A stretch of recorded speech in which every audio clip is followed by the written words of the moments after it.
El libro de los Salmos. Israel, como las naciones vecinas del cercano oriente, como Egipto, Mesopotamia, cultivó siempre la lírica religiosa, las poesías que son oración. En la Biblia encontramos piezas muy notables, muy conocidas, el Cántico de Moisés en Éxodo 15, el Cántico del Pozo en Números 21, el Canto de Débora, Jueces 5, la elegía de David por la muerte de Saúl y Jonatán, en el segundo libro de Samuel, capítulo primero. En el Nuevo Testamento encontramos también las poesías de el Magnificat, el Benedictus, el Nunc Dimittis. Pero la lírica religiosa de Israel se concentra sobre todo en el Salterio, como se llama al conjunto de los salmos. Salterio sí es un instrumento musical. La palabra hebrea mismor significa canto en general, o tocar un instrumento, hacer música. La conciencia de Israel sabe que hay que cantar, que hay que alabar a Dios, que es buena la música. Y para la oración. Y así tenemos esta colección, el Salterio, 150 salmos. Hay una diferencia de numeración entre la Biblia hebrea y la Biblia griega. Del Salmo 10 al Salmo 148, la Biblia hebrea se adelanta en una unidad. La Biblia griega y la Biblia vulgata no siguen esa numeración porque unen los Salmos 9 y 10 y los Salmos 114 y 115. Pero dividen otros, el Salmo 116 y el Salmo 147. Y así, la numeración es la misma al principio y es la misma al final, pero entre el Salmo 10 y el Salmo 148 es diferente. En hebreo el libro se llama Tehilim, que significa himnos. Himno es un tipo de canto, por eso no corresponde exactamente a la totalidad de los salmos esta designación. Muchos salmos tienen indicaciones musicales en donde se prefiere más bien la palabra canto, salmo. ¿Cómo clasificar esta gran cantidad de oraciones? Se suelen clasificar por géneros literarios, porque son de distintos tipos literariamente considerados. Se consideran tres grandes géneros según la introducción de la Biblia de Jerusalén: los himnos, las súplicas y las acciones de gracias. Pero hay salmos que mezclan estas formas literarias, de modo que se puede aceptar siempre que haya cierta flexibilidad. Porque además en algunos su temática adquiere tanto relieve que se suelen denominar según ese relieve. Por ejemplo, los salmos reales, que se refieren al rey de Israel. Vamos a ver algunos ejemplos, vamos a ver en qué consisten estos géneros y algún ejemplo. Los salmos que llamamos himnos son un buen número. Todos estos salmos comienzan con una exhortación a la alabanza divina. Después el cuerpo del himno detalla los motivos de esa alabanza, que pueden ser los prodigios realizados por Dios en la naturaleza o en la historia de la salvación. La conclusión suele repetir la introducción, como exhortación a la alabanza. Por ejemplo, el Salmo 8. Señor Dios nuestro, qué glorioso es tu nombre en toda la tierra. Tú que asientas tu majestad sobre los cielos, por boca de chiquillos, de niños de pecho, cimentas un baluarte frente a tus adversarios para acabar con enemigos y rebeldes. Cuando veo tu cielo, hechura de tus dedos, la luna y las estrellas que pusiste. En fin, encontramos aquí la exhortación a la alabanza, Señor Dios nuestro, que glorioso es tu nombre en toda la tierra. Y después los motivos de esta alabanza, que hemos leído solo el inicio porque continúan. Al final, en el versículo 10, se repite el inicio. Señor Dios nuestro, que glorioso es tu nombre en toda la tierra. Entre los himnos se pueden distinguir algunos subtipos. Están los cánticos de Sión. Sión es Jerusalén. Sión es la colina de donde está edificada la ciudad de Jerusalén. Son salmos muy importantes que mencionan la ciudad santa, centro de las esperanzas de Israel. Por eso estos salmos tienen una nota de escatología, de salvación definitiva. Por ejemplo, el Salmo 46, algunos de sus versículos. Dios es nuestro refugio y fortaleza, socorro en la angustia, siempre a punto. Por eso no tememos ni se altera la tierra, si los montes vacilan en el fondo del mar, aunque sus aguas bramen y se agiten y su ímpetu sacuda las montañas, con nosotros está el Señor de los ejércitos, nuestro baluarte es el Dios de Jacob. Un río y con sus brazos recrea la ciudad de Dios, santifica la morada del Altísimo. Dios está en medio de ella, no vacila, Dios la socorre al despuntar la aurora. Sí, el Salmo ve a Jerusalén, la ciudad de Dios, donde Dios se asienta, más firme que la creación misma. Se puede alterar la tierra y puede vacilar el fondo del mar, pero no la ciudad de Dios. Dentro de los himnos también están los salmos de el reinado de Dios, en el reinado universal de Yahvé. Se mencionan algunos salmos, 47, 93, 96 a 98. Por ejemplo, el Salmo 47. Pueblos todos, tocad palmas, aclamad a Dios con gritos de alegría, porque Yahvé el Altísimo es terrible, el gran Rey sobre toda la tierra. Somete pueblos a nuestro yugo, naciones pone a nuestros pies. Él nos eligió, Él nos elige, nuestra heredad, orgullo de Jacob, su amado. Sube Dios entre aclamaciones, Yahvé al toque de trompeta. Tocad para nuestro Dios, tocad, tocad para nuestro Rey, tocad. Esto por lo que respecta a los himnos como género literario de algunos salmos. En segundo lugar, un segundo género, las súplicas o salmos de sufrimientos o lamentaciones, se conocen con estos distintos nombres. Aquí no se cantan las glorias de Dios, más bien el salmista se dirige a Dios suplicante. Generalmente comienzan con una invocación, después viene una petición de ayuda, una oración que expresa confianza. El salmo intenta conmover a Dios, describiendo la triste situación de los que suplican.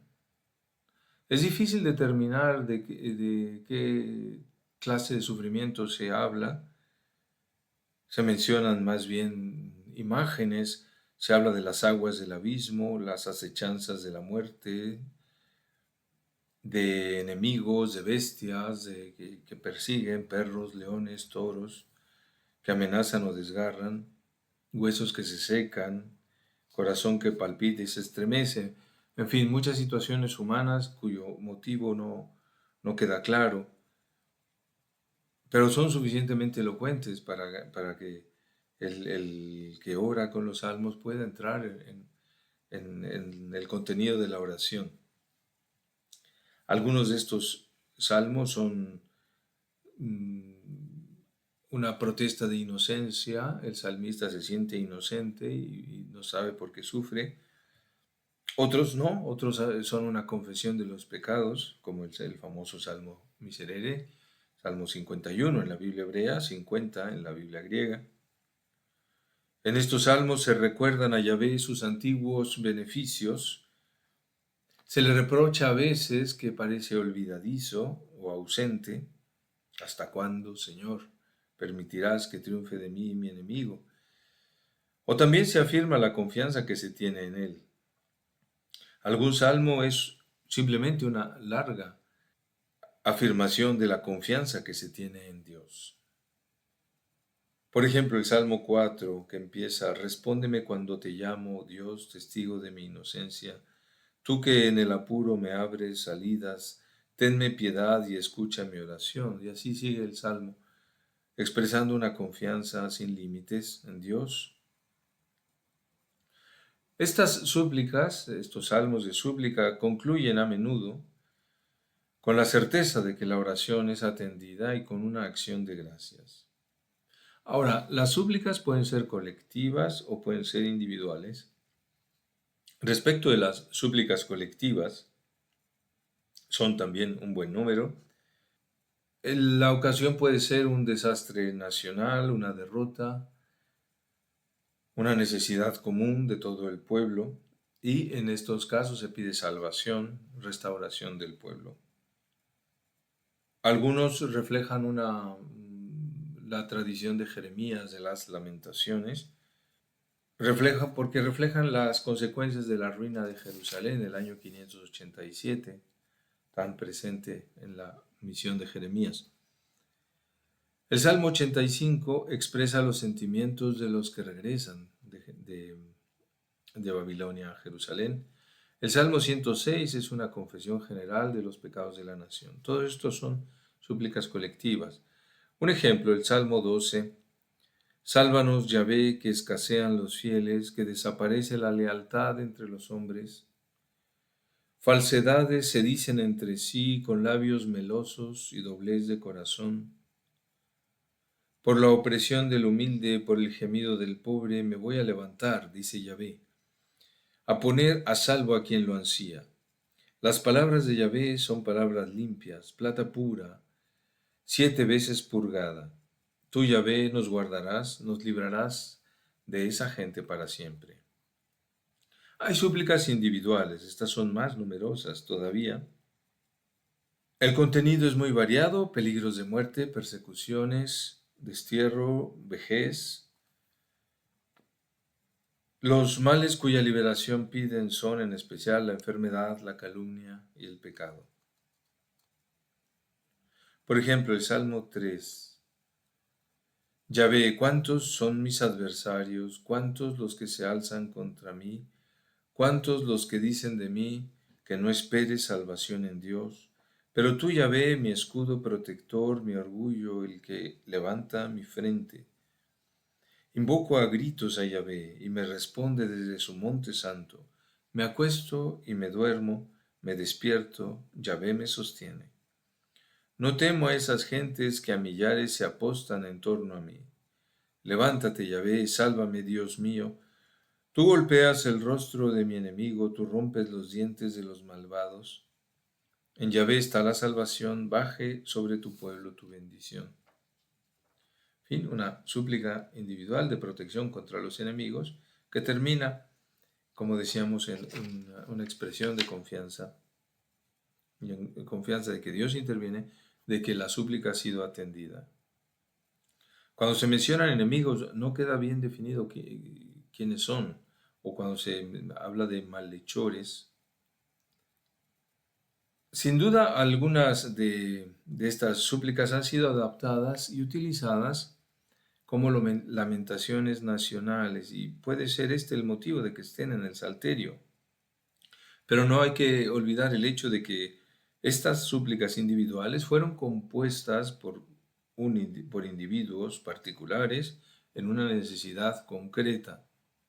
Son gritos del alma y expresiones de una fe personal, porque no son nunca puras lamentaciones, sino confiadas súplicas a Dios en la tribulación. En tercer lugar, el tercer género es el de acción de gracias. En los otros géneros no falta la acción de gracias, pero aquí el agradecimiento es lo esencial del poema. Y estos salmos de acción de gracias son muy numerosos. Por ejemplo, el Salmo 33. Aclamad con júbilo justos a Yahvé, que la alabanza es propia de hombres rectos. Dad gracias a Yahvé con la cítara, tocad con el arpa de 10 cuerdas. Cantadle un cántico nuevo, acompañad la música con aclamaciones. Pues recta es la palabra de Yahvé, su obra toda fundada en la verdad. Él ama la justicia y el derecho. Del amor de Yahvé está llena la tierra. Las acciones de gracia rara vez son colectivas, pero hay también algún salmo así. En ellos el pueblo da gracias por la liberación de un peligro, por la abundancia de las cosechas, por los beneficios concedidos al rey. Más a menudo son acciones de gracias individuales.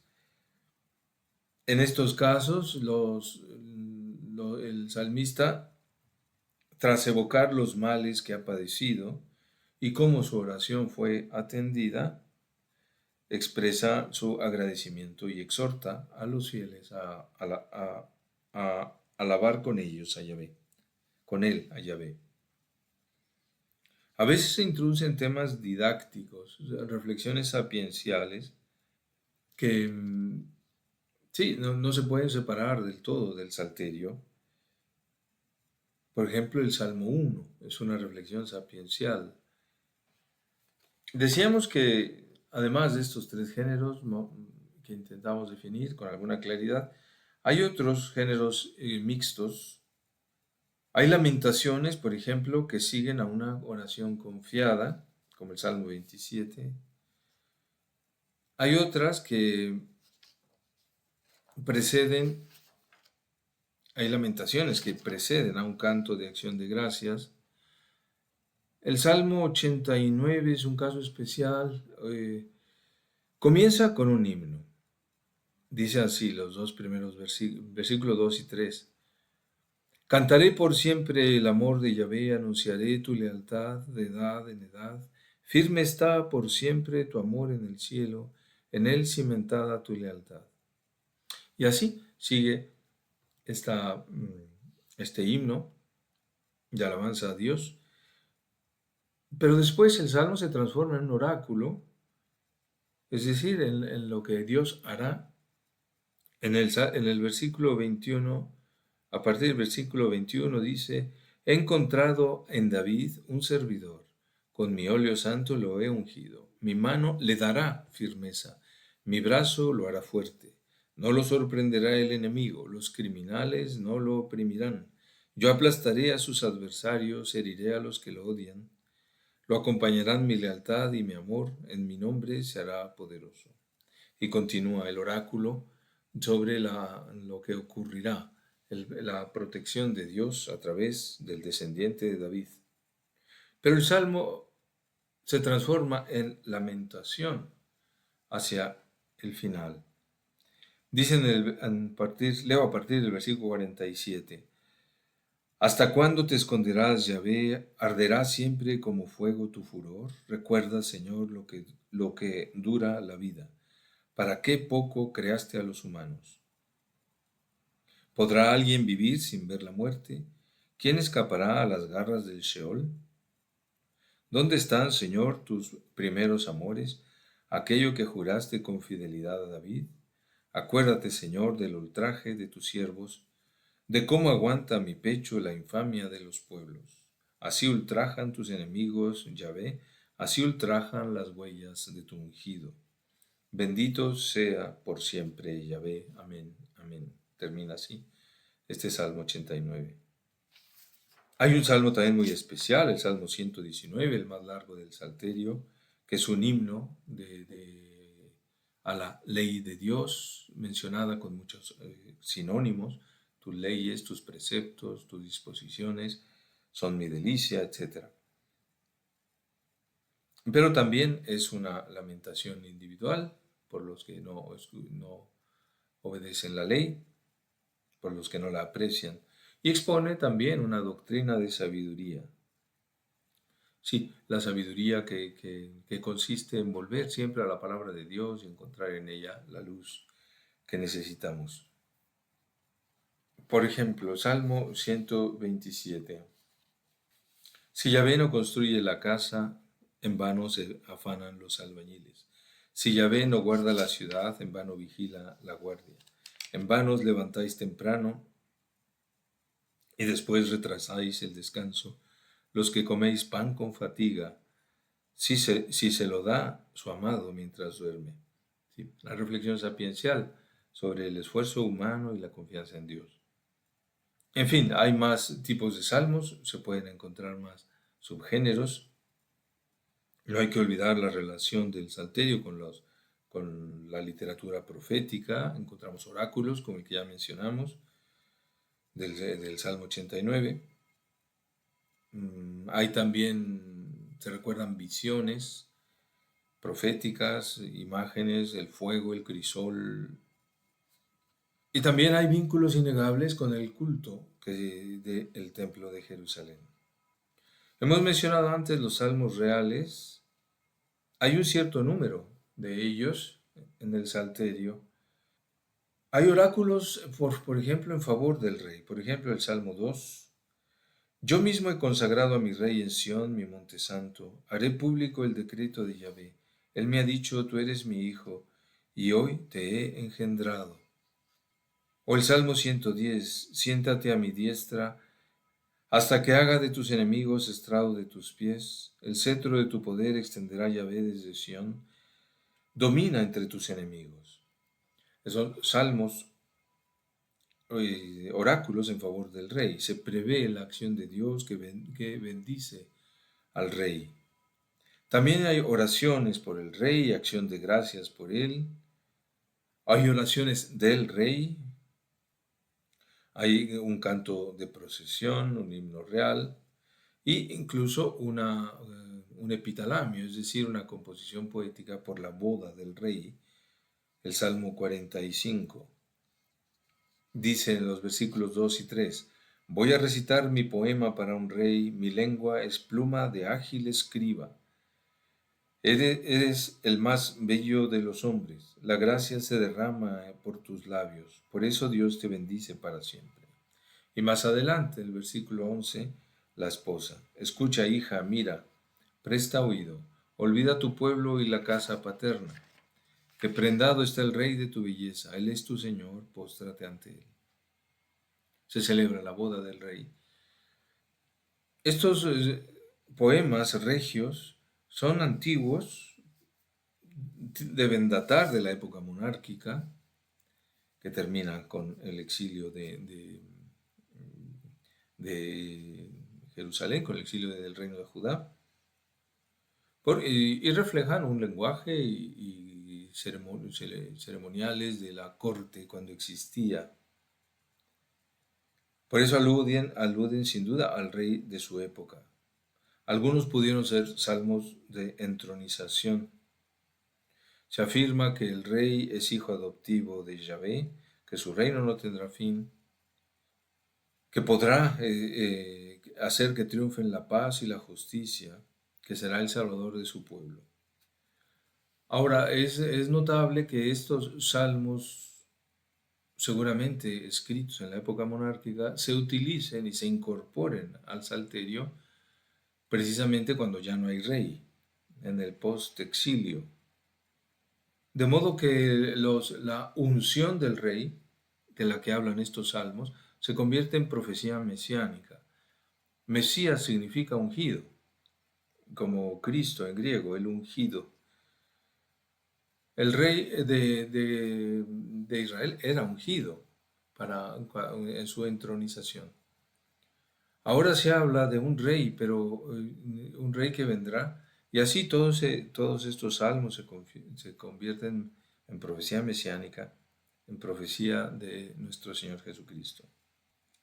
Dicho en otras palabras, estos salmos reales no son por sí mismos mesiánicos, lo son por su incorporación al salterio en la época en que no hay rey, ha caído la monarquía, y por eso alimentan la esperanza de un Mesías personal, descendiente de David. Esta esperanza seguía viva en tiempos de nuestro Señor Jesucristo, y los cristianos vieron muy pronto la realización de lo que contenían estos salmos como oráculo del rey que sería ungido. De ahí que algunos salmos, el 110, es el salmo más citado en el Nuevo Testamento.